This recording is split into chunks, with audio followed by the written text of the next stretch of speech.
Hello and welcome, ladies and gentlemen, boys and girls, to Chat It Up, episode 189.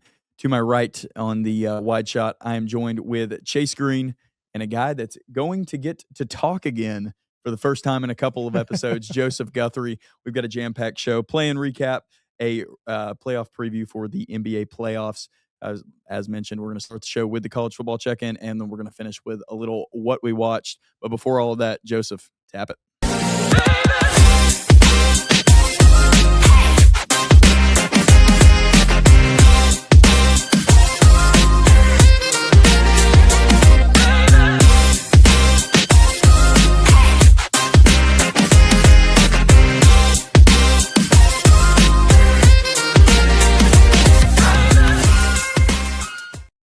Once again, I am your host, Drew Rogers, joined with Chase Green and Joseph Guthrie. Before we get into college football check-in, a reoccurring segment, if you will, that we're going to have here on the show. During the offseason, we're going to get you caught up on all things you need to know with our college football expert, Joseph Guthrie.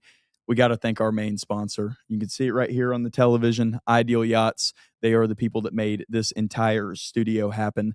Patrick, Sarah, Landon, Marty, and the entire crew over there at Ideal Yachts, very knowledgeable. I think when we were talking about it, at least 70 years of broker experience between the entire company. They are licensed in Florida. They can get you a boat just about anywhere. They serve the Chattanooga area, surrounding areas. I've been to Mississippi, Huntsville with them on trips to get boats. So check out Ideal Yachts at idealyachts.net today and tell them Chat It Up sent you. All right, Joseph. Yes. I know you were excited when I mentioned the other day that we were bringing college football back onto the show. It's not in season, but there's been some news coming out. Obviously, the way the college football schedule works, now a lot of things happen right after the 2025 season. So as we progress through the college football offseason, your idea is to slowly bring the viewers up to speed on everything that they need to know for the 2026 season? Before we start the 2026 season. So my vision for this a little bit was just kind of to be like, hey, let's run through some quick bullet points. Let's run through some things that happened towards the end of the 2025 season and, in the 2025 offseason between 25 and 26. So we're just going to kind of hit some quick points. We're starting this week. We're starting with major coaching changes. Obviously, the first one, Lane Kiffin left Ole Miss. He went to LSU. Behind that, Ole Miss hired Pete Golding. He's now the head coach there. Let's talk about some other playoff teams. John Summerall, he was the Tulane head coach. He's now at Florida. Bob Chesney, who was the coach at JMU, he left. He's now at UCLA. Iowa State lost their head coach, Matt Campbell. He was a longtime tenured head coach at Iowa State. He had the most wins, I think, in Iowa State. He is now at Penn State. Penn State fired James Franklin. James Franklin went from Penn State. He was hired by Virginia Tech. I know that's a lot. We'll run through this really quick. Michigan hired Kyle Whittingham, Utah's head coach, because they fired Sharon Moore after an alleged affair. Turned out to be proven. They got him out. Kyle Whittingham came in. I think it's a really good hire for Michigan. Ryan Silverfield is the new head coach at Arkansas. They fired Sam Pittman. He was at Memphis before he left to go to Arkansas.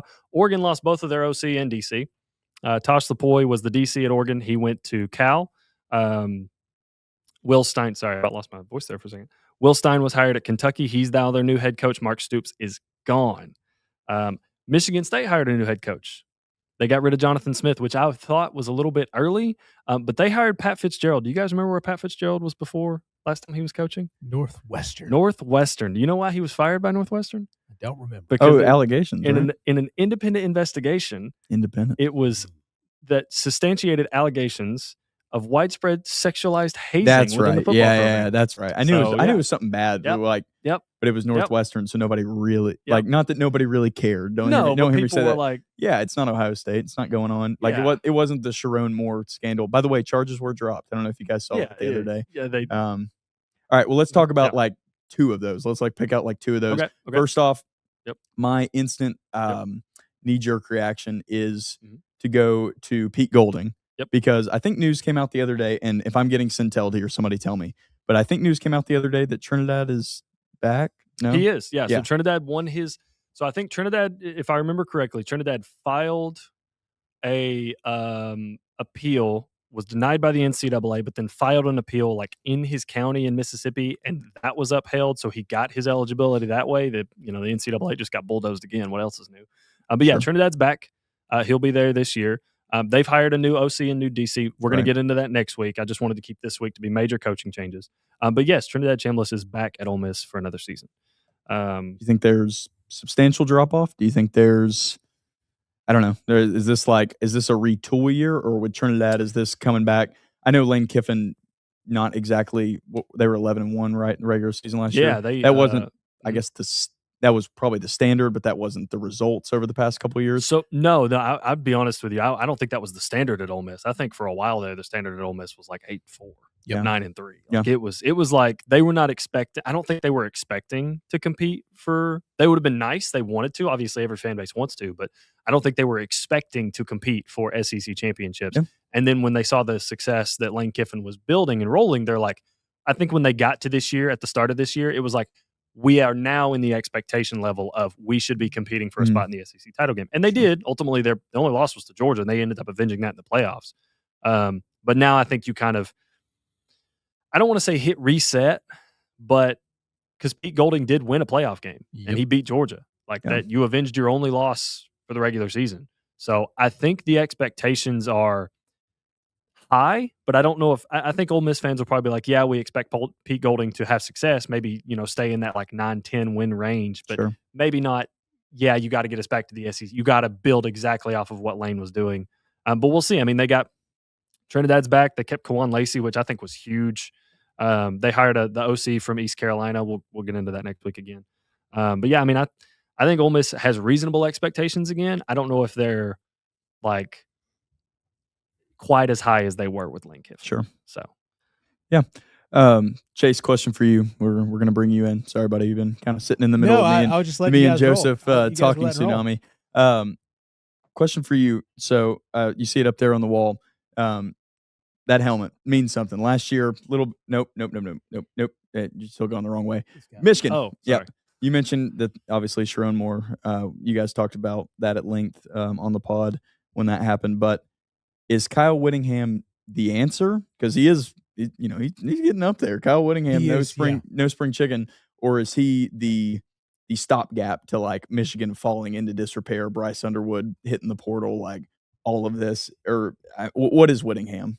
I really do think Kyle's like the luckiest, best hire they could possibly have gotten. Okay. The Utah team, again, I don't think people quite understand how good they have it in the Salt Lake area. The fact that you can just pick up a bunch of random Samoan kids that just live there. It's a weird hub spot. It's a lot of the Mormon culture, brings a lot of people in. It's a very weird thing. So they could just pick up monstrous defensive linemen all the time. But Kyle was great. He was such a good recruiter at a place that's not exactly perfect. So with what he did at Utah, won so many games, really, really elevated their talent level after a while. Give him Michigan resources. Yeah. I think Kyle's an excellent coach. I think they're going to be in a very similar spot. I think they're actually going to be better than they were with Jerome this year. I will say that. Yeah, I do too. Yeah, I think they're going to be a lot better. I was not a very big fan of what I saw of it, the Sharon Moore coaching experience. It was honestly very reminiscent and something that's been going on the past couple of years of like the Deion Sanders coaching experience, to where I like Deion. I think he's great for college football, but he's an awful in-game coach. Like he is straight up one of the worst Division I in-game coaches out there. And I felt very similarly about Sharon Moore. And I think, Whittingham, he's just been the man at Utah for as long as I can remember. How long has he been? Oh, he took over immediately after Urban Meyer left. Yeah. So that was 03, 04 or something like that. So he's been there, and he's had that thing rolling, dude. Yeah. He's not only from a getting talent the way he was at Utah, but also being able to retain and develop that roster. Like a lot of those guys were veteran guys that were in the Utah program. They'd been there for a few years, and they had really good success. Won a couple of Pac-12 titles. Yeah, changed conferences, oversaw. Yeah. Did they ascend before Meyer was there, or did they ascend while Whittingham was there? I think they ascended while Whittingham was there. I think when Meyer was there, I think they were Mountain West. Yeah, that's right. I might be wrong because about that's where Meyer got his big chops. Okay, all right. Did Meyer won the natty? Right? Not a natty. No. He won Sugar won a New Year's Six Bowl, like a Sugar Yeah. Bowl or Sugar something Bowl. like that. At Got Utah. close, but because they were a group of 5, they Yeah, weren't that's right, they that's weren't right. in serious he did- contention. he Yeah, did that's right. obviously. Okay. But he won. Yeah, I think it was the Sugar Bowl. Anyways, that ascension plus change into the Big 12, he fit in perfectly. Like, you're like, oh, this is a defensive-minded coach, Sure. changed into an offensive guru. And I hate to say it, like the Cam thing the last 2 or 3 years has been really tough for him, because you had a guy that could have been Heisman Trophy-ish guy. He's always a big, huge college football what if. I don't know if he would ever been, a massive pro, but you're getting a guy that can recruit and retains guys. That's a huge part of it. It's like keeping guys. I know it's going to be different at Michigan. Sure. Like, money's going to talk. But if he can do that, man, it's going to be a very short tenure. I will say that. Yeah. It'll be, what, you think he's got 7 years left, maybe? I would say 4. 4? Okay. Depending on how it goes. Like, I want to see, like, how's the support for Kyle? How do they do? Like, I think he's part of – I thought when Jim Harbaugh left and they transitioned into this, like, Sharon Moore era, I thought not to be that guy, but I thought Sharon was like a transitionary coach. I was like, hey, this is your in-house guy to keep your roster together. Like, and then it turned out they had, I don't want to say great success, but they were better than they thought they would be. And then they ended up beating Ohio State again. And it's like, oh, maybe we kind of got something here. And then no. Yeah. So he ended up being the transitionary coach. And I think Kyle is also a transitionary coach, but not from the same standpoint as Sharon. I think he's like, hey, let's bring in this veteran guy. He's proven he can win here. And let's have him leave the program in a great state for whoever we hire and whenever Kyle retires. Because I don't think he'll ultimately end up getting fired from Michigan. I think he's too good of a head coach. I think he'll have success there.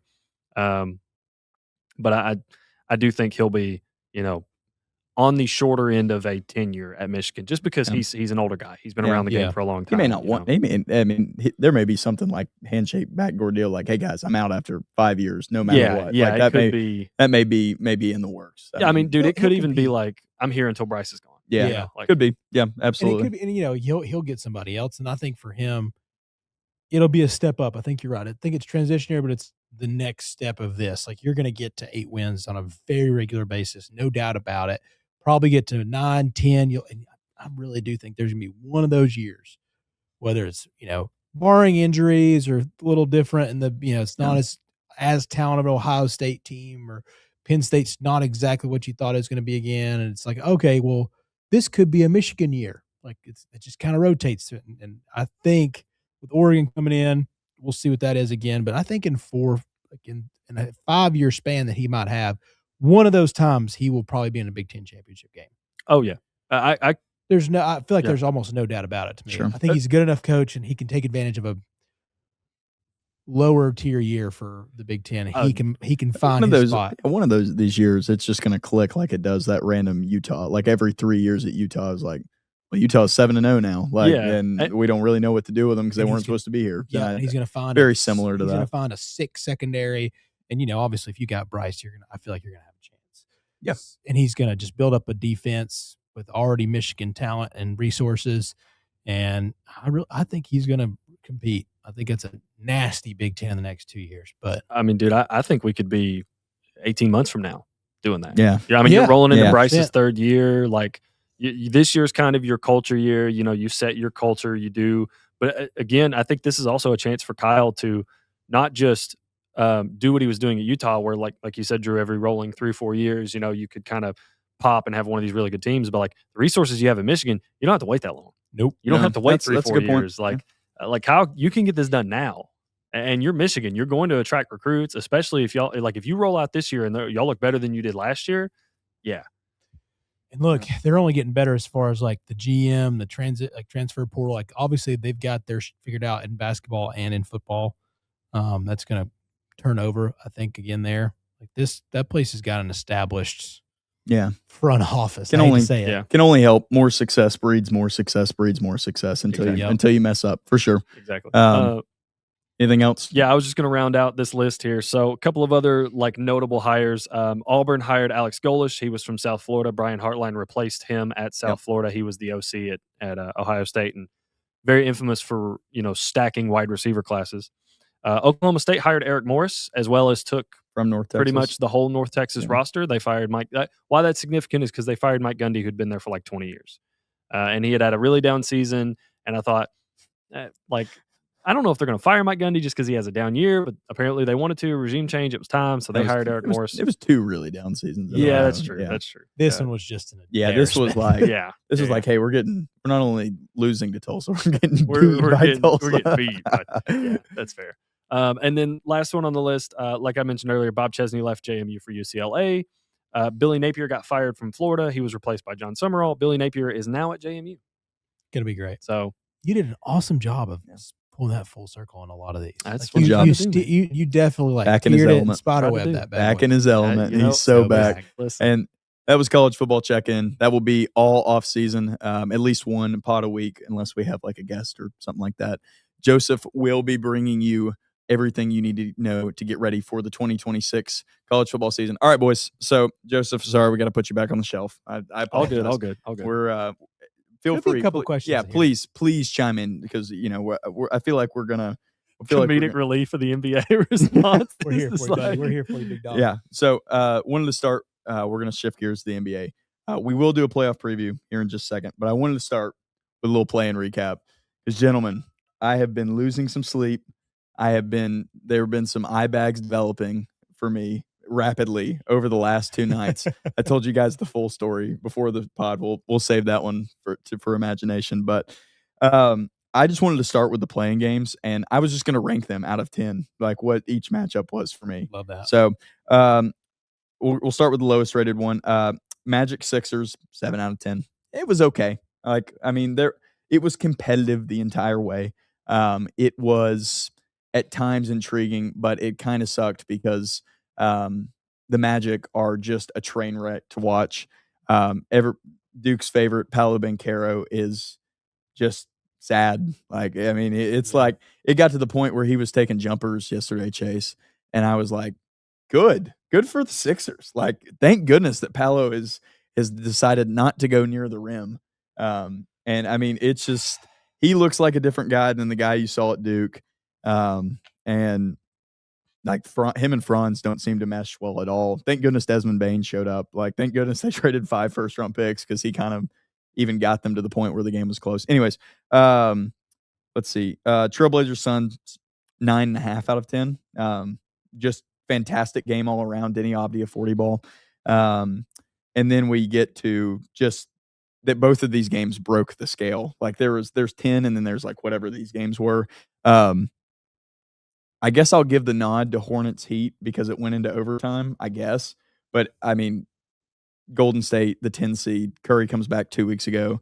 They deliver feels like maybe one more classic. Yep. Golden State felt like a really good like stamp, bookmark it. Here's where this ended. Like, we can close the page on this. Curry leaves his body in the fourth quarter. Porzingis is back from POTS, I think, POTS. Yeah. And Draymond locks down Kawhi on like 4 straight possessions. And they did like all the little Golden State Warriors things. Yeah. Like yeah. Curry hits the big 3. Draymond gets the stops.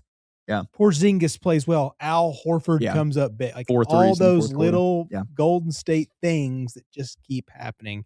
And it's when you see Curry let go one of those inside the last 3 minutes or 2 minutes, you're just like, that's going. Dang. Yeah.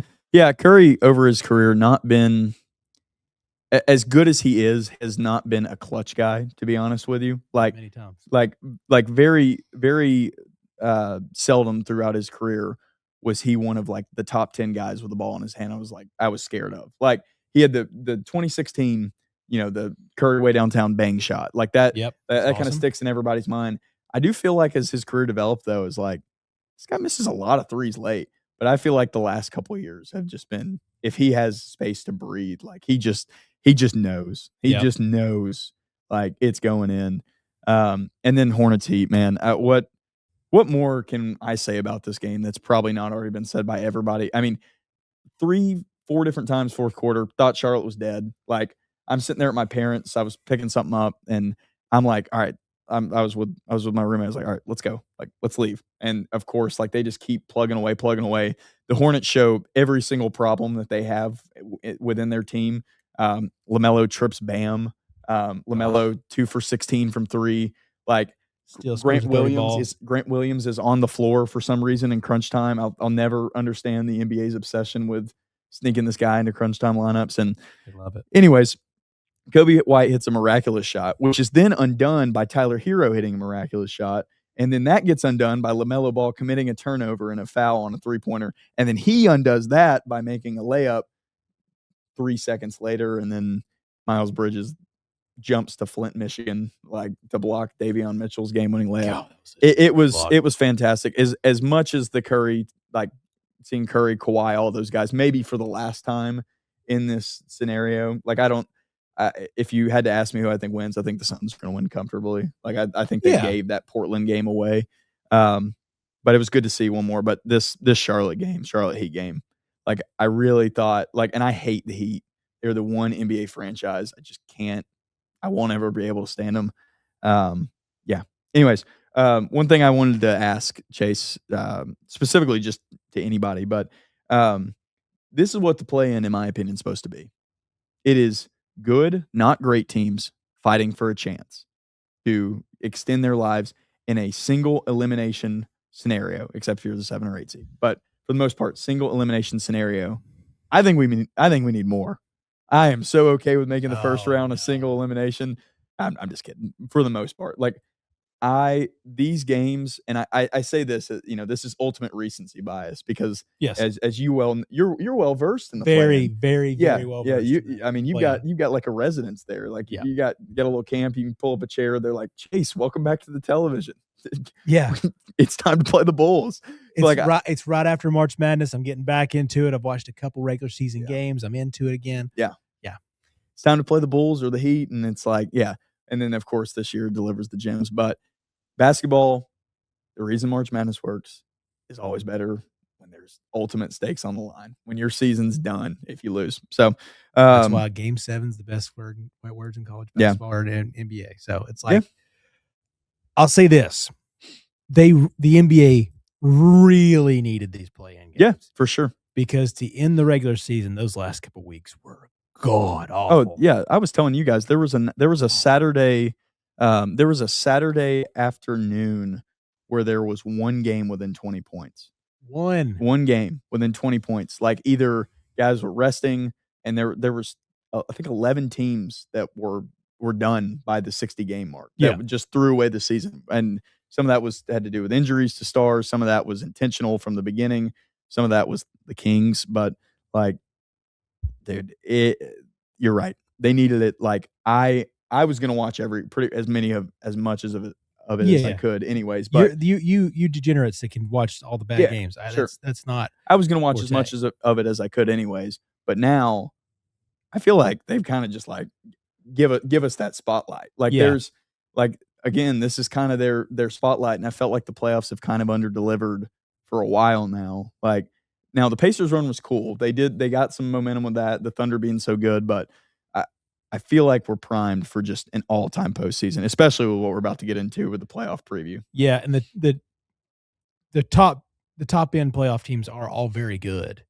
The bottom tier teams were tanking so hard, so badly that it just made it unbearable to watch. Yeah. And like all the teams, it was very boring on the last Sunday. Like everybody's kind of looking forward to it, and you're like, who are all these people playing?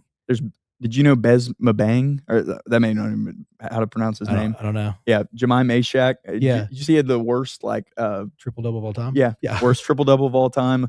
Like they're running like Malachi Smith, I think, got a 2-year. We should try to get him on. We should try to get Malachi on. I can make a call. Yeah. We'll try. We'll try. That would be a fun playoff, just like hearing the stories. But anyways, for the playoff preview, and Joseph, throw us on the white chalk because you're gonna be involved in this. I love this. Yeah. For the playoff preview, I present the 2026 NBA championship probability tier list. Very scientific names that I've got here for you guys here as I sent you. It's broken into 5 categories. We have at the bottom, no chance. So I would bet money that this team has 0 chance, whether it be for talent who they've got to go through or just I don't believe in them, they're not winning.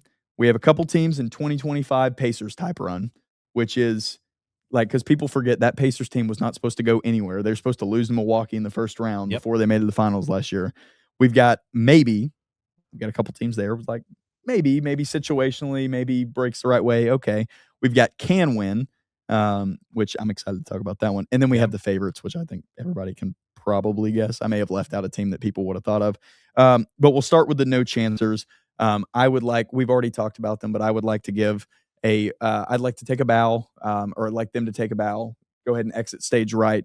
The Orlando Magic are not winning the NBA Finals. Any objections, Joseph? Or you hate that take? No, I don't hate that. take Okay. Based on what you guys have told me about the Magic, and how just utterly disappointing their season has been and that roster's been, I have no pushback on that. I'll take the F word. Fucking train wreck over there. Got it. And then they're obviously playing for the play-in. I included the 8-9 games that will be going on tomorrow, or actually day of posting, right? Yes. Day of posting. Yeah.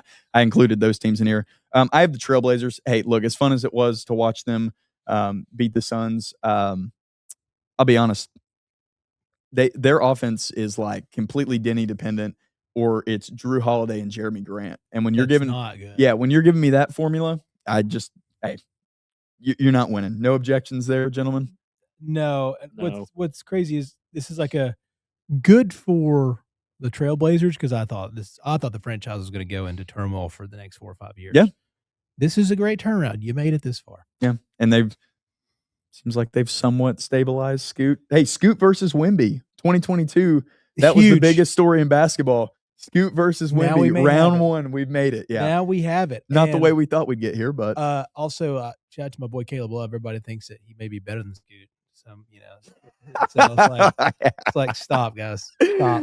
The Carolina love will forever, because he said good things about us. So sure. If you leave the world of Carolina, it is funny like to watch the Twitter world just take your side no matter what. Yeah.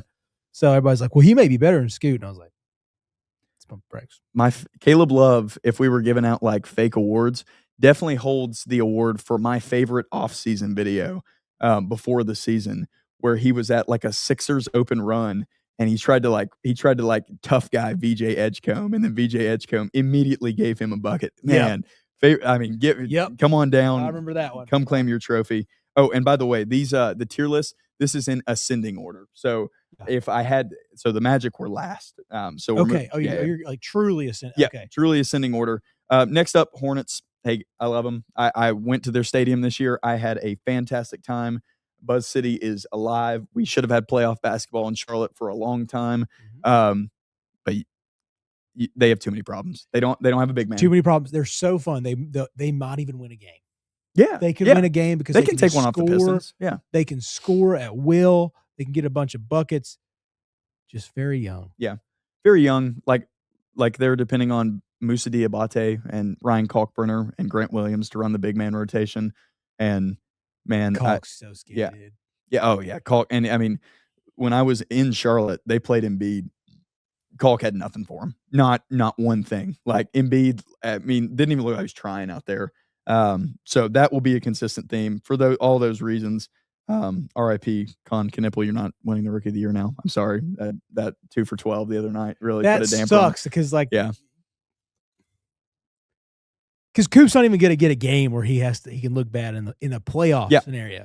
Fair enough. And Con should be it. The more I thought about it, I love my guy Coop. I kind of agree with the idea of like Con would probably be doing what Coop was doing on the Mavericks. Oh no, not in the same way, but the numbers would be there even more so. Yeah. For Con, so I think I've kind of come around to that. But anyways, next Golden State Warriors. Look, the Swan Song was awesome, but the band stops playing here. It was a fantastic reminder of why we love these guys, why the NBA even got to the point that it got was because of these guys. The heights the NBA saw LeBron, but it was this Warriors team that propelled it to that. When everybody thinks of the NBA, that's for my generation and probably, I don't know. I actually open this up to you guys. I would say the first thing you think of are 2015, 2016, 2017, 2018, that era of basketball, right? That's probably what I think about the most. Yeah. Of like domination. Yeah. Now, of course, for me, like the Shaq and Kobe years, Sure. probably the most formidable. But as somebody that loves the game, when you go back and watch, I want you to go. If you're like, no doubt about it, the 2000s, the 90s are so good. Yeah. I want you to go back and watch an absolute full 3 games. Like, Yeah. find some way to watch a midweek game, and you'll be like, this is not very good. Yeah. Well, there's you don't have to go back that far. So the other day, the other day, I was curious. I saw a clip of it. LeBron was dominating the Celtics in one of their Eastern Conference Finals matchups. So I was like, you know what? Like, I've got some time. I'm gonna sit down and I'm gonna try to watch a half of 2018 LeBron James playoff basketball. Do you guys want to guess what the final score of that game was? 28 versus. It was the like LeBron James rebuilt Cavs versus the Kyrie Irvingless Celtics team. I'm going to say 97-82. It was 89-74. Ooh, yeah. Yikes. 89-74 in a playoff game. I don't even think that's like the way that they understand the game now. That's not even possible anymore. That's like a college basketball score. Yeah.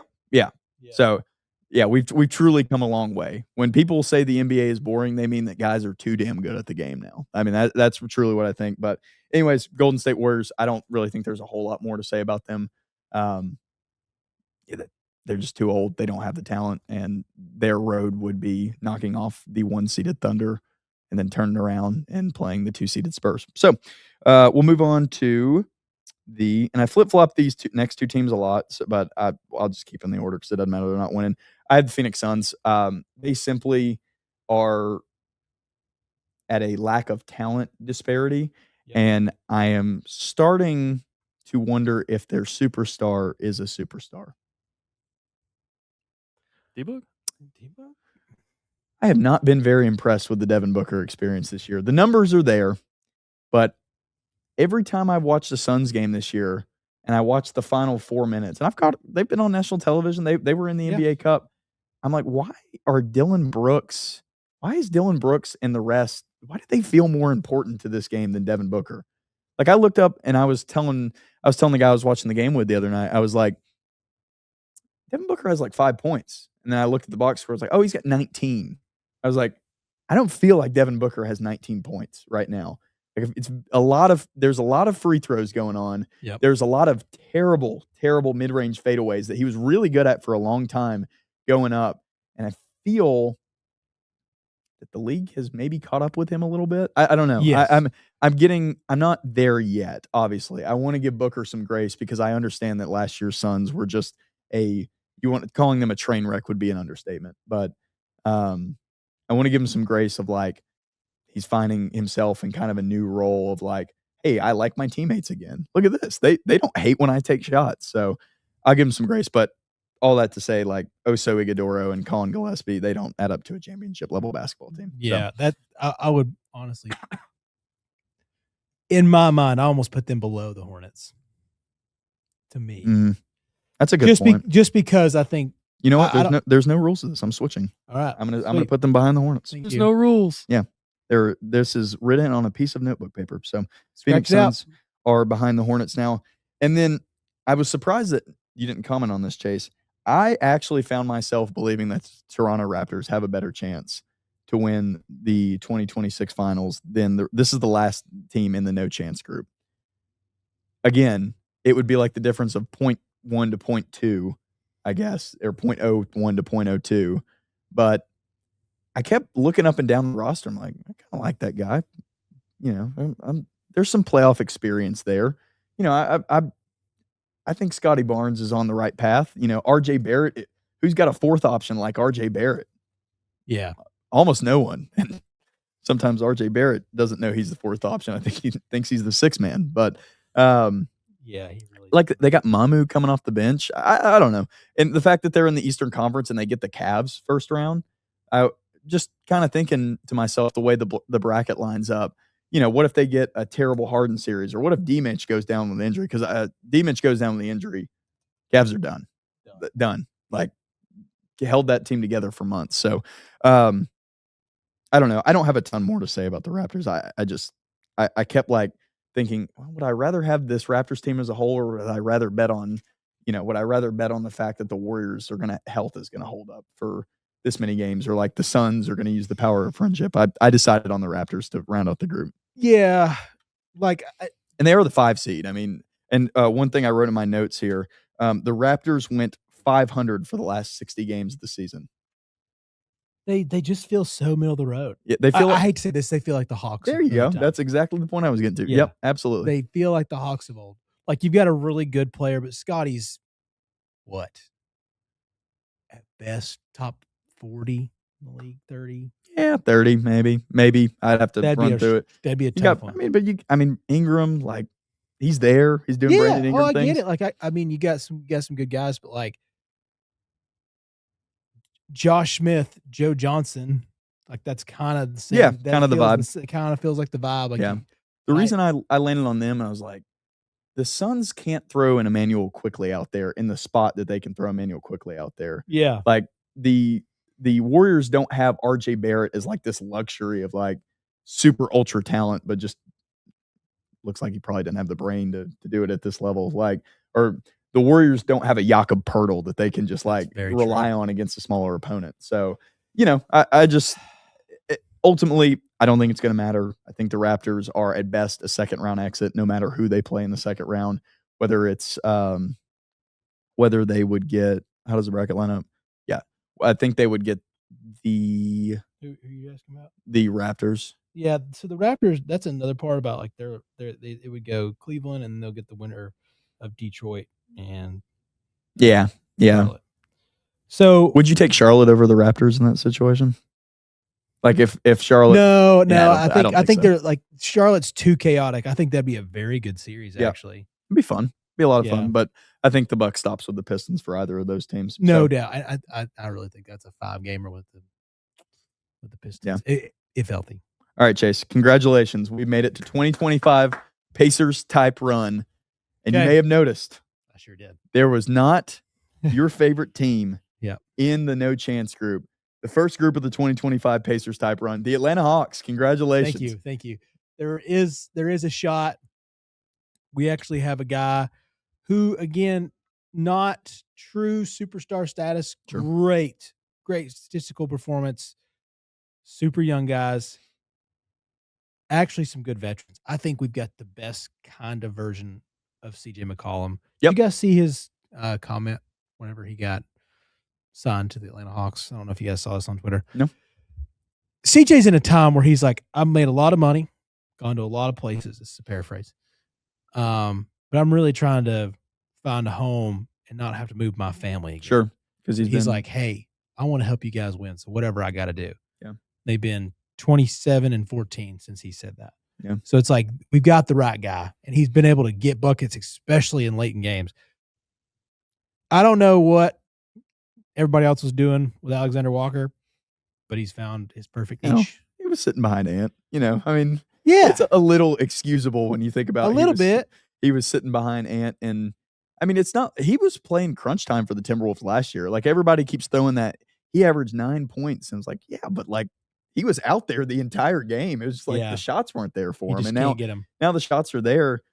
I worry mightily with the Hawks, and I like CJ McCollum. I was just thinking about his, like, CJ loading up the RV with his family, like Portland to New Orleans to Washington to Atlanta. Nothing close. Dude, like, you're talking about four cornering the country. Dude's been up and down the East Coast. He's came from the radical West. Like, I mean, he has been everywhere. And I hate to say this, Portland, NOLA, DC. Yeah. Those are some like kind of wild cities at times, man. Portland's weird. They know that. They got them all over their shirts. NOLA is just a party city, and it's just different. And it's, with the worst attendance in the league. It could be, nobody cares. And then you go to DC. It is what it is. It's a really, really bad team. Kind of a different city to live in for an NBA player, from what it sounds like. Atlanta's pretty damn stable, man. Yeah. For like a good guard. Is it the greatest basketball city in the world? No. But they're coming around. They really love it down there. They've obviously invested in it. And this team's freaking good at times. Yeah. Yeah. I'll be honest. I think if things break the right way, I just see The path is better. the path is better. That's a great point. I see a world. The Celtics have struggled against the Hawks in recent years. Like it's been a consistent theme where whatever. Like I know that the players change, but sometimes it's the jersey. Like Yeah. and the Hawks was it 2 years ago, maybe last year, taking the Celtics to 6 games in the first. Had no business doing that. Like it's just it's not inconceivable to me that Jalen Johnson turns into Giannis in the playoffs or like Giannis light. You Yeah. get CJ McCollum shooting 50% from 3. You have Nickeil Alexander-Walker, who's going to win Most Improved Player, and maybe Dyson Daniels hits 20% of his threes. Don't know if you saw that stat. The single worst three-point shooter ever for as many attempts that he's taken ever. I think he shot like 12% this year. But even him, it's like, yeah, he shot 12% from 3, but he's averaging 2.5 steals a game. So And he's one of the best on-ball defenders in the league. Pick your poison. Okongwu, like, thank goodness Capella finally got shipped out. Like, been waiting on that for a very long time. Yep. And they've got wings to burn. The wings to burn part is going to be huge for us, especially when it comes to Celtics. And the way they're going to have to play New York, Cat's going to be an issue, but I think they're going to be able to throw like 15 guys. I noticed the other night, Vic Krejci on the Trailblazers not getting a lot of minutes. Seems like you guys could have held on. I like Vic Krejci. I was a big fan of him off the bench. Yeah, when the name came up, I was like, who the hell is this guy? Yeah. And then rolling through, I was like, he ain't bad. No. Just kind of like a small forward / point guard hybrid, another one of those OKC guys that got dumped. So well, yeah, and it's another thing too, like those kind of guys come into play for like 2 or 3 games where you're like, well, we really need a ball handler, and he's tall too, so we can kind of do some stuff creatively with him. I don't know. You can always use more, and we've built up a plethora of 6, 7, 6, 9 guys. You got a number 1 pick just kind of sitting over there that's not playing anymore. So maybe he gets some burn. What's so funny is like he was playing there for a little while, and you're like, oh, okay, he's back in the rotation. He's finding his role. Nope. Yeah, they yanked him. But anyways, the next group in 2025 Pacers type run, and I'm gonna do this right now. Actually, I'm gonna make a subgroup of this group. Okay. This team doesn't deserve to be in the same vein as the 2025 Pacers, so they're going to be in their own group. It's the Philadelphia 76ers. Thank you. Look, I hate that they're above us. I watched them play Charlotte in person, and I can't forget it because Embiid doesn't really even have to try, and he can drop 30. And Paul George looked like he was back to Clippers Paul George. Yep. And Tyrese Maxey the other night versus the Magic. It's like, yeah, here's a court full of the best athletes on the planet. I'm just faster than every single one of them, and I'm quicker, and I'm side to side better, and I shoot better than all these players. And then you run off the bench, it's like, oh, Andre Drummond shoots threes now, and Kelly Oubre is way overqualified to be coming off the bench for anybody, like any team in the league, and he's just like a luxury that they've got sticking around. So again, they don't get to. This is the, they're in their own group. The 2026 Sixers type run is going to be their group name. If they make their run, but they have the bodies. I mean that now I fully will go ahead and throw it out there. Joel Embiid will never win a championship. Not ever. I'll like if they gave you can go ahead and book it. Like if you'd like to book that on Chatt It Up Sports live right here, I'll do it. I can't say that because there is a world where he just hops on some team and he's just like a version-ish of Miami Heat Shaq or something like that. That's his only way. He can't be the guy. Yeah. It's like how he got his gold medal. He hopped on the USA team. Yeah. That's what you did. Yeah. Baby. Yeah. And then next, I don't know. Now, the guy that I was hoping would be here for this is not here. But to round out our group, I've got the Lakers. I'm going to give them the pass because I honestly wanted to put them in no chance. But I'm going to give them the idea that Luka and Austin Reeves will come back at some point during this first series, because I'm really excited to see this KD LeBron like one more time, like the two Titans that have been battling out for best small forward, best player in the league some years. Really excited to see this. But beyond that, this team ain't going anywhere. Like not ever. But like if Luka and Austin Reeves are on the floor, then maybe. But lots of faith. It's a brutal path. Lots of faith in dominating. Lots of faith in old Marcus Smart. Apparently, Bronny's getting a big role in the first round. I don't know if you guys saw that headline. He will have a substantial role in the first round. And not just because like he's LeBron's son. It's because they need him. They need a guard at his position out there. Yeah. They tried Nick Smith Jr. I think they tried Kobe Buffkin on their team. Kobe Buffkin Yeah. on their team. Yeah. They tried a bunch of those guys. Atlanta Hawk. So, hey, nepotism loaded up, baby. They're I don't know. I don't see a world in which this team can beat the Thunder, but it would be it would just be like Luka Doncic drops 65 points 3 times in the series. Austin Reeves shoots 100%. Like, as crazy as that sounds, I would not put it past the guys that they have on their roster. And it is LeBron's, like, this truly feels like it. This is it. Like, this is the last time. Feels like next year, like, yeah, he's going to be important if he plays. Like, yeah, but he's either going to go somewhere else or he's truly going to be just old man LeBron. This feels like it. So maybe that gives them some extra motivation. I'll give them the benefit of the doubt just for simply who they have on the roster. And that 2024 finals run that Luka made is very hard to ignore because it was just him and PJ Washington and Daniel Gafford beating better teams than them. Like they were like, Jaden Hardy doesn't even play for the Mavericks this year, and he was like a huge part of that team. So if you've talked about it this year a lot, LeBron being the third wheel and being cool with it is a very scary thing. So if they are able to bring Reeves and Luka back, and I mean, they're going to have to be at like 90% soon. Do they have any chance to come back against the Rockets? Yeah. So Reddit came out the other day and said that he did not have don't expect an update this, like the first week. So I think that rules out the first, at least 2 games, I would say. So if he's not going to have an Saturday and Tuesday. It'd be first 3 games. And if he's not going to have an update, then you have to think that means that there's no timetable. So yeah, again, if they come back, maybe, but I don't know. But that's a good segue because it brings us into our maybes. First group of the maybes, I have the Houston Rockets. They have so many problems. They're honestly kind of like the Western Conference version of the Orlando Magic for me. Like, I can't stand watching this team. But here's the case. I'm going to lay it out in detail because they were like my biggest last night. Like, what do I do with this team? It's so weird. Like, they're weirdly constructed. They don't have a point guard. They have a ton of talent. Yeah, right. Here's the case. I don't know if you guys remember this, but early in the season, the Rockets were kicking the Thunder's ass. Mm-hmm. I think twice. I believe it's twice. It may have been once. They may have lost one. But they match up against the Thunder extremely well. For whatever reason, they don't actually match up well, but they play very well against the Thunder and just kind of have for the longest time because those two teams have kind of been like battling one another kind of in the mid-pack of the East for a couple of years, or West for a couple of years. So, say Luka, Austin Reeves, they don't come back. I think Houston kind of walks through this series, probably like 4-1, 4-2. They'll drop it down the Houston game.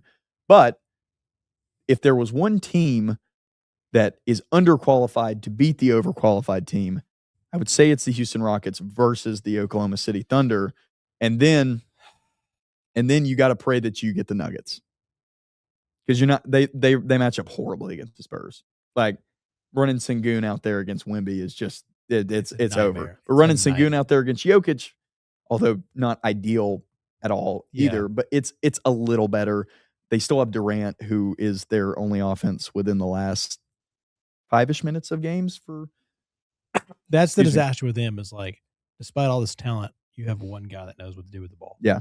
And so there's the case for the Rockets. They squeak into the maybe. I flip-flopped them in this next team quite a bit. It's the Minnesota Timberwolves. They honestly, they started out in the no chance territory for me.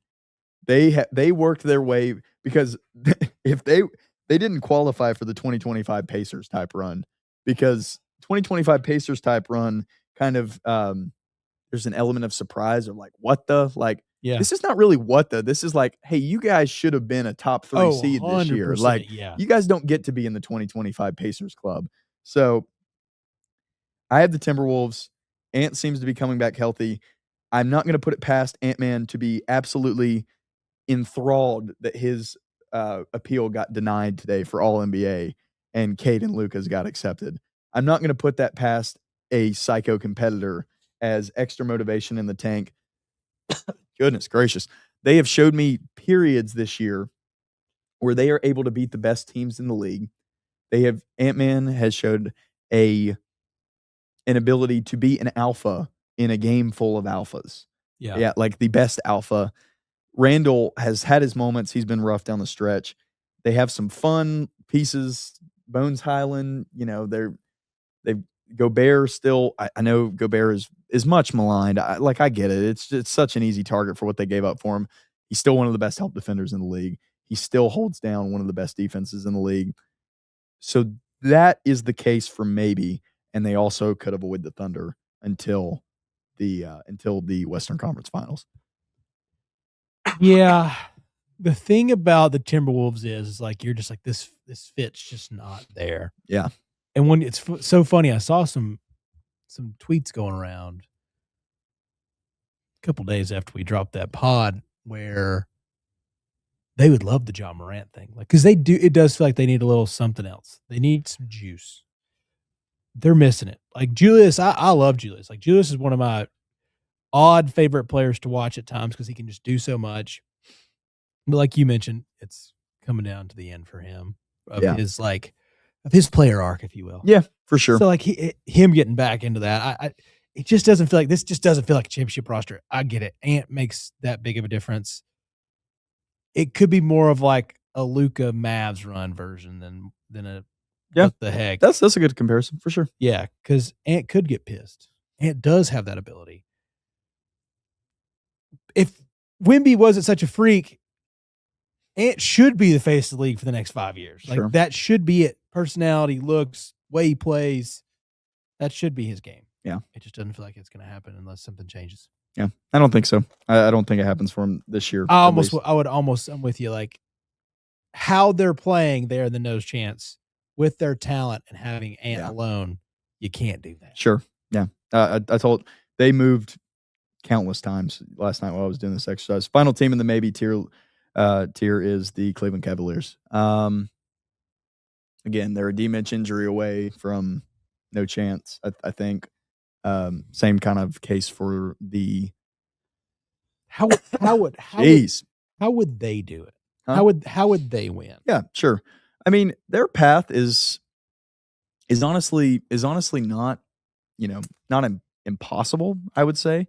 Like, so they got to beat the Raptors, who if you were going to draw one team up there beside the Magic or the Hornets, I'd want the Raptors more than the Hawks, more than the Sixers, to be honest with you. D-Mitch, thank you. D-Mitch is their best player. He is one of the rare guards of like same along the lines of Tyrese Maxey. Of like he's just better and quicker and can shoot better than everybody he's playing against. And he's so athletic. The height differential doesn't really matter for him. Right. And then they've underperformed mightily as a team this year. They've looked better with Harden in rather than Garland. You know that they've got the guys. Like I still think Mobley's got, I don't know if he's got as high of a ceiling as I was hoping he would have as a prospect. But they've got the guys. They have the depth too. I mean, it's one thing, like they've got a lot of guys, Jalen Tyson, Naquan Tomlin, Dean Wade, Max Strus, even who's been banged up the whole year. Like this team has the guys. It's just like, it's kind of comes down to what it's always been said about them. It's the Cavs. Yeah. That's kind of the one sentence that describes them. So, all right, we made it to the can win tier. And apologies to this team because I take no pleasure in putting you right here, but we have the Detroit Pistons first. The number one seed is sixth on the tier list, and for good reason. Again, it's kind of the same thing. It is the degree. It's not the exact same situation. Cade goes down, this whole thing's done. Like in a playoff series. Like I know Dennis Jenkins did a great fill-in job for them while he was out, but it's not the same. No, it's not. And they were playing some easier squads down, and they even dropped a game or two they shouldn't have. I struggle to see where Asar Thompson, Tobias Harris, Jalen Duren without Cade adds to any playoff success. I've never had a collapsed lung, but if I did, I'm not sure I would be thrilled to go back into the paint again anytime soon. I'm not thrilled, and that's a big part of Cade's game is getting into people, bumping bodies. I fully expect that when we see him for the first time, I assume it's going to be game 1 of the first round, but I fully expect that there's going to be a little bit of that sheepishness of oh man, I just had a hole in my lung here. Yeah, I feel like we're going to see a lot of those mid-range pull-ups or a couple feet short, kind of in the in-between range of where you probably should be shooting a floater, or just keep your head down and go to the rim. He is going to be shooting a lot of those late pull-ups. They also just have some guys on their roster I think to the level that the Cavs underperformed, that they've overperformed. Oh, very much. Duncan Robinson, Karis LeVert. Are you serious? I'm relying on. I remember Karis LeVert on the Cavs last year, relying on him. I don't know. They and that's the thing. With Cade, the level that they've shown this year, they're the good regular season team. But I'm still putting them in can win. They're not a maybe by any means. I don't think they can win. And did you listen to Russillo's top 10? The list. He got a list from GMs or guys that do this. That's what he calls it. It's guys that actually do this for a living. Here's how they rank their top 10. So I feel like they put a lot of people had Cade at a collective at number 10. Yep. Which is really great to see because he really felt like he got there this year. Oh, definitely. Yeah. And he's gonna be he should be first team All NBA because they approved his waiver today. That's big time. I love that they gave those two guys that. Yeah. Luka had child. Baby mamas. Yeah. And I mean, look at a child, and Cade was playing in the 65th game. Yeah, he was freak accident. The Ant was just you just missed too many games, buddy. You just didn't get to the number. So next, I don't really have a good segue to it. I hate this. The New York Knicks. Look, I don't even know why they're here. You know what? I'm kind of changing my mind on the pod as we're speaking here. I don't know why they're here. They've shown no ability to be consistent this year. They seem to have a meltdown in the locker room consistently. They've got a 6'0" guy as their best player. Their second best player makes $60 million, and it's kind of like you shooting a bullet up in the air and hoping it doesn't hit you to get a good game out of him. I don't know. I'm going to switch those two at least. The New York Knicks are going behind the Pistons, but definitely.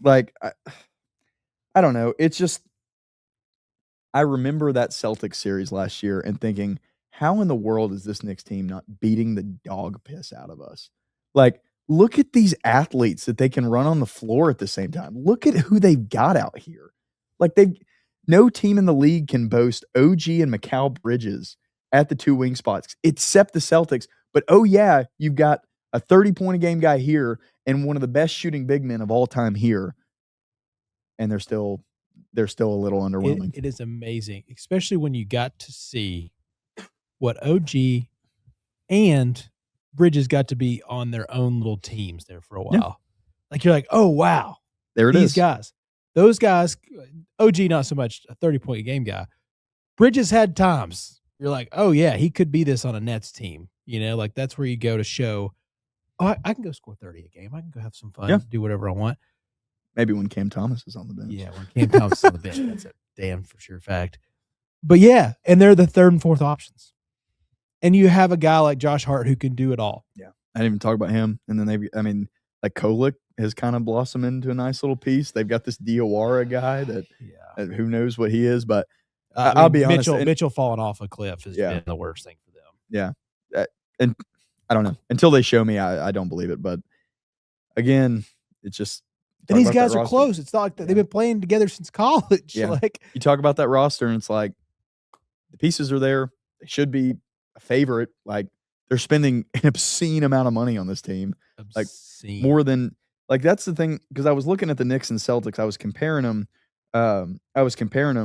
And I was like, oh yeah, the Knicks are in the second apron, and the Celtics are under the luxury tax now completely. Yeah. And it's astounding to me how the New York Knicks did not win 65 basketball games this year. And it comes down to the With fact that starting five alone. Yeah, and it comes down to the fact that I just don't think Brunson and Cat really go together. Like, I just don't. It's kind of an oil and water thing having them out there at the same time, but you can't not have them out there at the same time. So, anyways, that's a great segue. Boston Celtics are next. Look, I wanted to put them in the favorites. I wanted to play the homer hits. I talked to my dad, who is a Celtics fan as well, over the weekend actually, and I was like, Dad, I'm starting to get a little worried about this Celtics team. Like, I've been getting this feeling for a while. This Celtics team is the good regular season team this year. Like, they're the feel good regular season team, and they're getting a pass because they won the championship before. And when we get to the playoffs, I think some of those things, like, man, what a luxury from Baylor Shireman, is like, you got Baylor Shireman out there. Like, they're running 36-year-old Nikola Vucevic in to fix their problems. Like, yeah. I think some of that is going to rear its head. I don't think they're going to lose the Sixers, even if Embiid comes back. The Celtics, they kind of own the Sixers. I'm not going to lie. Yeah. And I don't think that goes away. But 6 or less. I don't want anybody to ever say that the Celtics were going to win that Knicks series before Tatum went down, because another thing to consider is Joe Mazzulla has been good for one playoff run. He was awful his first year in the 2023 season, and he was just about unexcusable last year versus the Knicks. Yeah. Continued to let them shoot 55 threes against a team that was just begging for them to shoot the threes. I feel like some of those issues are going to come up. In the positive, if this thing is legit, if the Celtics just develop these young guys to where now they're real guys, real playoff guys. Pritchard is like the most qualified six-man ever. Yeah. Then, yeah, they're a favorite. Yeah, they're absolutely a favorite. And they went against the Thunder in one of Tatum's first games back, and they beat them handily. Yeah. So. There's a possibility there. They're in that tweener stage. Yeah. Because obviously these guys. But yes, it is going to be funny. It does have that feeling of like, dude, look what we got in Baylor Shireman. And then you get to the playoffs. That's perfectly right. It's like, It's the thing we do. It's like, oh, yeah. There's a reason why he's Baylor Shireman. Yeah. Like, there's a reason why he was thought of that way before, because he never showed us this part before. So, yeah, because I'll say it's not the same, but it does feel like how I felt about that Hawks team, that number 1 seed Hawks team. It's like, man, Jeff Teague, Al Horford. And then you get to the Eastern Conference Finals, and you're like, yeah. I will say, though, I would take Brown and Tatum over any of those. I know. Individual, but I mean, like the starting five wise, that's a good comp. In your mind, you're like, dude, we're really good. Yeah. You know what I need for my jersey collection? I was just thinking, I need a DeMari Carroll like that right before they switched to those new Hawks jerseys. God, those were awful. Now looking back, I hated those things so much. But like the one, like the navy and like where they got the little bird on the back. Yes. Yeah. All right. You know those what? Those are one of my favorites. I'm gonna find one of those. Big DeMari Carroll fan. I was like, I had a Joe Johnson jersey that I used to go wear at pickup, and I was like, I need to harness this power. Some days, when you want to go play pickup, and you're this was in my early 20s when I could actually score. I would just go be like, I'm just gonna go put up shots today. Yes, throw that on the. That's it, not dude. The hot one. That's a custom jersey. That one right there, you're on. Yeah, that 5 Carroll. Throw that on the screen. That needs to be there. That's it, baby. That's gonna look so good. good. For the podcast viewers, you're really missing out over us calling over eBay finds. That right there. You know what? If anybody out there has one, we're kind of near Atlanta. If you have one, you don't want it, I'll give you some money. We'll negotiate, but I'll give you some money for it. But that right there. That, and honestly, I know I don't like those jerseys, but a 95 DeAndre Bembry of those. Oh my man, God. We've officially kind of gone off the deep end here. That we're talking about. You are talking about real hardcore guys, right there. Bembry, that afro was sick. Bembry, Bazemore, Splitter. I went to a Hawks game then. Oh yeah. Oh, man, it's gotten better, Chase. It's gotten better. Has. This is it. This is like, I will say, like I've had my toes dipped in like that. I know I just joked about them, but that Hawks team, I was like, could happen.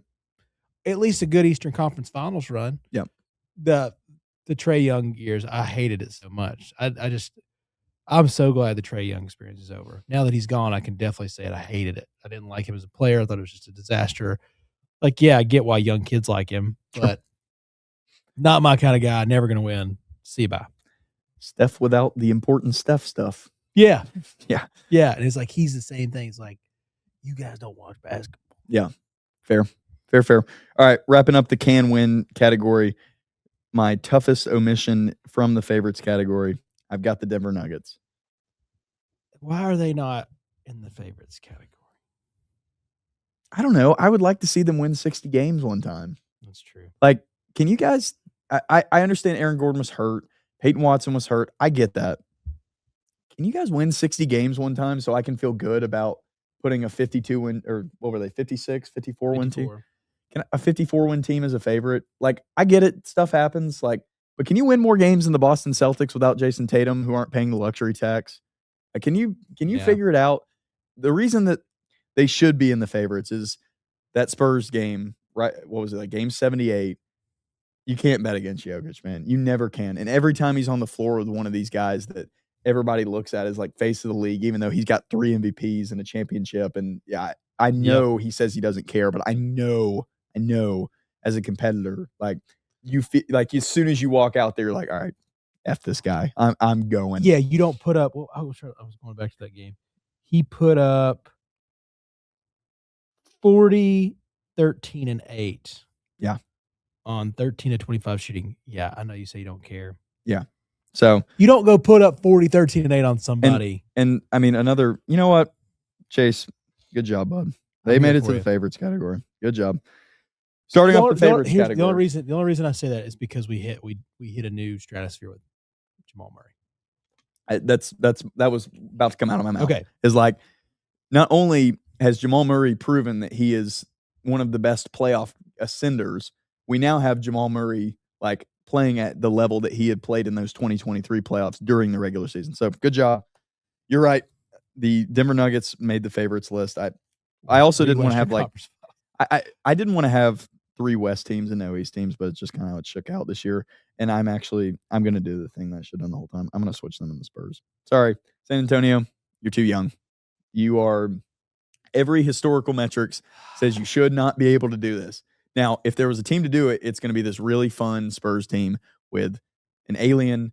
They've got Stephon Castle, who seems to just do no wrong. They have a super overqualified, like sometimes first option, sometimes third option, De'Aaron Fox. They've got Dylan Harper off the bench, who obviously on a better team would probably be the rookie of the year or close to it if he was getting more minutes. Keldon Johnson, been one of my favorite role guys forever. I'm glad he's finally getting his flowers. You have the championship experience, Harrison Barnes. Look, Luke Cornett, it's kind of funny to laugh at him. He looks like some big, dumb white oaf, but he's important. He was so important in the Celtics 2024 run. Like, he was so big when Porzingis was out. And it's a loaded roster. It's a guy that we've never seen before. But look, if Wemby goes out, if he gets hurt, if he's hurt for multiple weeks, I don't think they have a chance anymore. So although they're a favorite in my mind, and I moved them to third, it's really hard for me not even to put them in can win. Like as dominant as they've been this year, and even when Wemby was out, they looked really, really good. It's like they're awesome.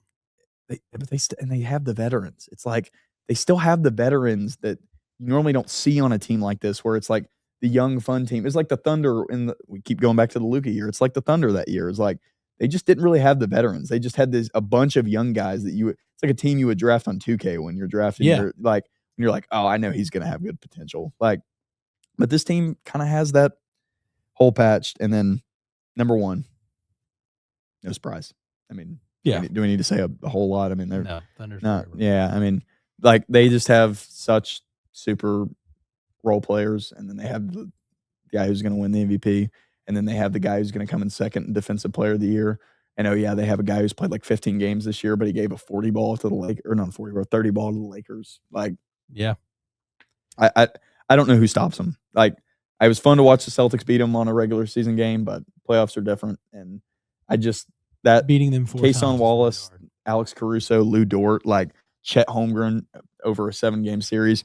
That's not going to be fun for anybody. You know, I have really talked myself into almost making a new tier called OKC Thunder. Yeah. OKC Thunder is the best way to approach this. Yeah. What is so funny is I didn't even think about it. I was listening to Rousseau again today. And I was on my way back. I had to drop off a friend, get his car. So I'm in traffic on the way back through it. I'm like, God, okay. And the way you think about it for SGA is there's 3 really tough guys that guard him every single day in practice. Yeah. There are very few teams that have one of those guys on their roster. When you have Dort, Caruso, it's just like, golly bum, dude. These guys are what's getting thrown at him every day in practice. That's why he is getting better. Like he and Joker and Luka are so good statistically, it's like hard to see how they're getting better. Yep. But they are. Right. And you know it. Like, you know it if you watch it and you're like, they can only get better on the margins because they're so damn good already. But SGA's obviously gotten better, and he's just the most lethal scorer. In that top 10 thing that I was talking about earlier, multiple of these GMs and player development guys were like, SGA was either 1 or 2. Yeah. Best player in the league. Yeah, for sure. And one thing that I thought I listened to Rousseau as well is like they're going to have Jared McCain playing scout for them. Yeah. On the other side.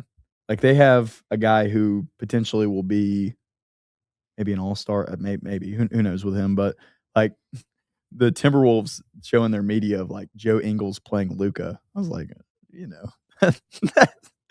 or no, Joe Ingles was playing Nikola Jokic. It's like, they've got like super overqualified scout team guys even on this Thunder team. So yeah, thought that was interesting. Anything else? You have any fun? You want to pick a champion?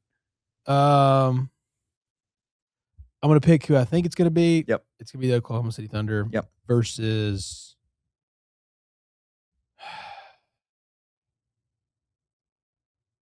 I really want to do it. I just don't think it's going to. I think it's going to be the Pistons. I think we're going to get a 1-1.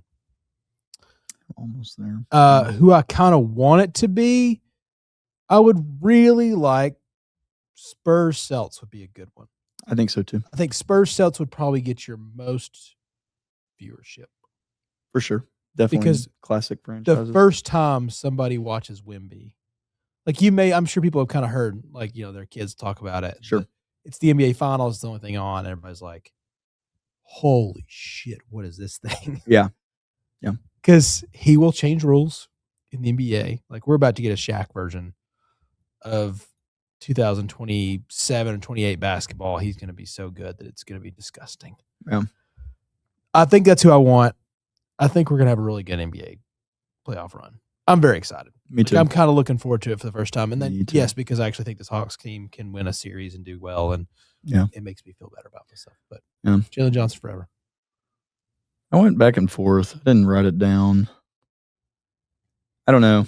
As much as I want to pick the Thunder, and as much as I kind of disrespected them over the segment, I'm just not gonna bet. I'm not gonna bet against Nikola Jokic.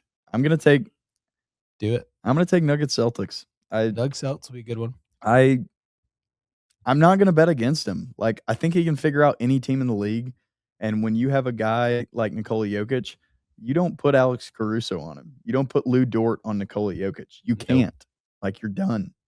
And with them having Aaron Gordon coming back, and Celtics a little bit of a homer pick, but if somebody came to me right now and said, I'm going to shoot you if you don't pick the Eastern Conference Finals champion, right, I would pick the Celtics. Like, they have the reason, the positive for them is they've just done it.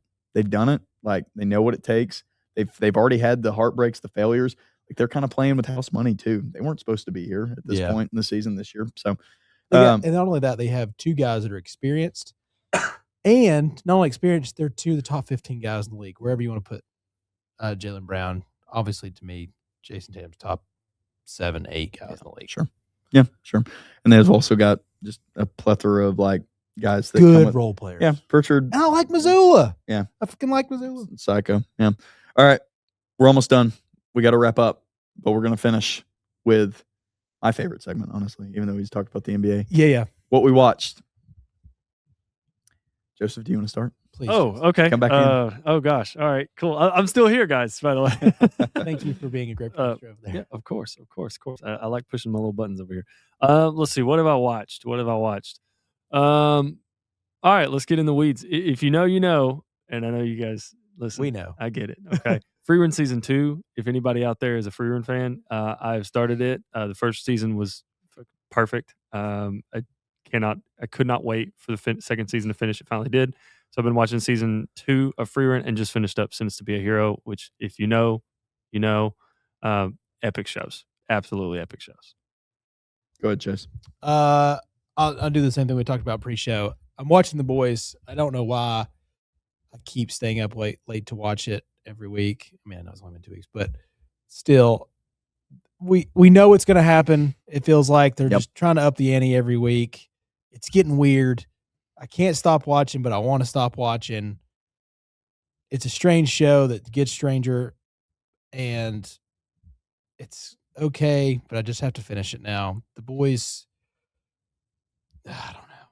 I guess I'm still watching it. The other thing that I'm watching right now, Daredevil, is very, very good. This reiteration, they've done such a good job of running over from the Netflix show to this now. Still very dark. Great fight scenes. All the camera work, all that little stuff matters. They're crushing it. Good job. What about you? Good ones. Well, I've still been pounding a healthy diet of Law and Order. I've now made it. Oh yeah, I forgot you on the Law and Order train. I've made it to season 11. They just had to say sayonara to Adam Schiff. I'm not sure if he died or got real sick. I don't know. He's the older district attorney. He was on there forever. But I just had it and I forgot. Oh, I watched this week. For some reason, it was the #1 movie on Netflix. It's called Thrash. Oh, Shark movie. God. Dude. Sharknado. Dude, let me just go ahead and say, worst movie I've seen this year. By who saw that coming? It was so bad. It was terrible.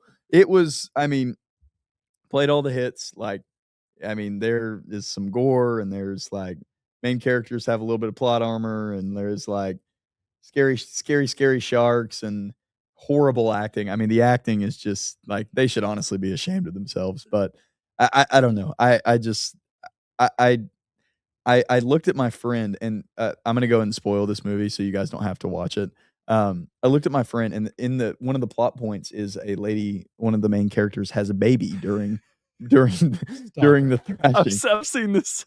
Yeah, and I looked at my friend I was watching it with, and I was like, the only way I'm going to respect this movie, not like it, not recommend it to my friends, is if they have the shark eat the baby. If they animate the shark eating the baby. It's the only way that I'm going to respect this movie, because at least they went to that point. At least they went into the absurdity, into the abyss of a shark eating I would assume, CGI baby for the sake of this movie. Okay, I need you, because a clip. Okay, I saw the trailer for this movie and immediately was like, yeah, no, I'm good. This is going to be awful. But a clip from that movie, and I need you to tell me if it was AI generated, because when I watched it, I was like, this is an AI generated clip. And then people were like, oh yeah, this is from Thrash. She's fighting a shark off and moving the baby. Yeah, that happens. I watched this scene. That's the thing. They go at great, the whole point honestly becomes to protect the baby. And not that it's the entire point of the movie, but it's just just have them eat the baby. At a certain point, just make the artistic, bold choice to sacrifice this baby in reverence to shock. Just at least lean into the fact that this is a horrible movie. At least Sharknado had the decency of Sharknado knows what it is. Yeah, terrible CGI. All the characters know, all the actors know that they're in a joke of a fad. This movie, way too serious. They actually thought they were making Deep Blue Sea. Yeah. And one of the characters, she doesn't leave the house. She's basically agoraphobic since her mom died. And it just sets up this. I think what they were trying to do was make it feel like it was closing in. And I was kind of this sucks. I was really hoping they would go get out into the shark infested waters quicker. It takes forever for them to get out there. So anyways, that's Thrash. If you want to watch it, I'd give it a 1.5. Yeah. I watched that scene. It hit my Twitter feed, and I was like, "What am I look like?" The first thing I thought of. You guys ever heard of Zombievers? Excuse me? Exactly. Zombievers? Dude, Not Zombieverse, but Zombievers? Zombievers. Zombie beavers. Listen, in terms of like bad movies, it's incredible. It's horrific. This sounds literally like the worst movie possible. I have to find it. It is maybe some it's homework. a torture watch. But yeah, listen, Drew, we talked about please making a come list. back. I think you should make this like your own. I hate to say it, Drew's movie reviews might be its own social clips. Just terrible movies. Like we come in here and you record your, Oh my Yeah, gosh! boys. Look at that. Yeah, boy. Pull that up. Yeah, Pull please. that up. Please stop. This is not baby. real. This is a real movie. Dude. Yeah, this is a real movie. It's And I not have, like a funny. This no, was made in no, 2014. This is a but real movie. That and looks I have AI taken generated. the time to watch this movie. I have taken the time to watch this movie. Okay, show me what streaming service before we go. Show me what streaming service it's on Prime. Oh, It's on Amazon Prime. Yeah, Nice. it is. Is that official trailer one? I thought Yeah, there's there a trailer. I thought there was a 2. I thought it was Zombievers 1. No, I think they made a Zombievers 2. I never saw it, but yeah, Zombievers, man. What? Yeah. This is real. It's atrocious. I mean, well, yeah. It got a somebody would 4.8. tell- Does that say 72? Yeah, it's the audience score, man. Oh, That's okay. audience Okay. score because Okay. it's going in. It's a bad movie, Yeah. and that just makes it that much better. Like we're Do talking you like feel like they embrace it like how Sharknado was? kind of, but they also it kind of feels like they embrace it, but they also kind of act it up like they know it's a Yeah. bad movie, but they're trying to. Have you act seen serious. Cocaine Like, Bear before? No, but okay. haven't. I was wondering how it would compare to that because that was a truly terrible movie. Have you guys? Okay, another one. You guys ever seen Kung Pao? Can't say I have. No, I don't think I have. I know what you're talking about. A lot of what we watched has now turned into it's morphed into something new. So- we have a lot of homework. I kind of want Yeah. to watch one of these terrible. You guys need to you guys need to do yourself a favor and watch Kung Pao because it's actually like hilarious. But this guy like CGI'd himself into this like old Chinese movie and then dubbed over it. Dude, that's what it man. feels like. I don't actually know the lore of the movie. I don't Into think, the Fist, Kung Pao. Kung Pao Into the Yes, Fist. yes. Yeah. I have seen. Yeah, this, where he has like the slow motion martial arts fight with the cow. Yeah, it's Dude, I mean, yeah. it is truly like cinematic masterpiece, dude. okay. We gotta get out of here. We got to, but I will say this: Kung Pao Into the Fist was the first time I was like, I think this is what really high people make. Like This they is- go yeah, out it's an and want to LSD make a movie. movie. They're like, I'm going to take an obnoxious amount of drugs and make a movie because I heard one of my older cousins say that about something else, and I got it when I watched this movie because it was so Yeah. bad. It's like 2003, 2002, something like that. It's old. But it's bad. Yeah. 2002. Yeah. And he's got the little Yeah, tongue it's to so talk. bad. And it's early 2000s animation. It's so bad. I but mean, like it's- I can remember going into the movie gallery and seeing this like on the shelf. this dude. is exactly what like, you think. That is such a it's- great it- 13%. Big yeah, beaver chucks, man. That's what he's using beaver. 13% Like, Rotten Tomatoes. hang on, let me pull this out so the people can see the beaver chucks. If you haven't watched Kung Pao, it's worth the time. It really is. It's But worth yeah, this is not. It is a cinematic experience. Speechless. Like Doesn't happen often. Huh. All right, we got. Some Yeah, we do have to leave. dog. We do have to leave. Look, guys, this has been Chatt It Up Sports, episode 189. Check us out on all socials. Check us out on Instagram, Facebook, Twitter, YouTube, LinkedIn. If there's other social medias, I'm sure we have them. Big thanks to Ideal Yachts. Check them out at idealyachts.net today. Tell them Chatt It Up Sports sent you for Chase, myself, Joseph over there on the camera, and the two that aren't here, Greg and Malcolm. We love you.